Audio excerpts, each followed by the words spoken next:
আসসালামু আলাইকুম। আজকে একটি গুরুত্বপূর্ণ বিষয় নিয়ে আজকে ভিডিওটা বানিয়েছি। বিশেষ করে যারা চশমা পরেন তাদের প্রায় একটা কমপ্লেইন থাকে যে চশমাটা ধীরে ধীরে এই সামনের দিকে পড়ে যাচ্ছে নাকি।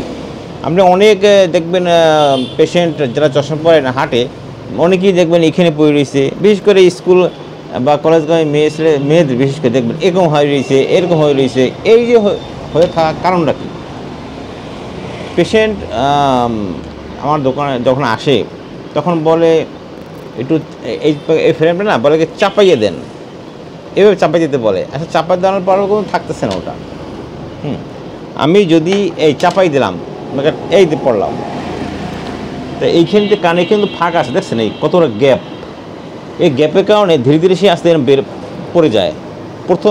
প্রথম অবস্থায় কিছুদিন থাকে, তোমার ধীরে ধীরে যখন লুজ হয়ে যায় সামনে সামনে চলে আসে।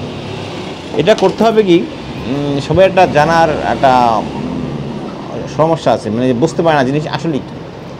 আমি যে চশমাটা পরতেছি এটা কখনো সামনের দিকে এগিয়ে আসে না বা সামনের দিকে খুলেও পড়ে না। আমি যদি দৌড় দিই তাহলেও পড়ে না। কারণ কি, আমার পিসের যে টেম্পেলটা বেশি, এটাকে বলে টেম্পেল, এই টেম্পেল বাঁকা করে আমি ঠিক এই কানের সাথে লাগিয়ে দিয়েছি, দেখছেন এখানে কিন্তু কোনো গ্যাপ নাই, একসাথে টাচ হয়ে রয়েছে। আর অনেকগুলো থাকে এইভাবে থাকে, এই যে লেগে রয়েছে, এখন আর সে কিন্তু আর পড়তেছে না।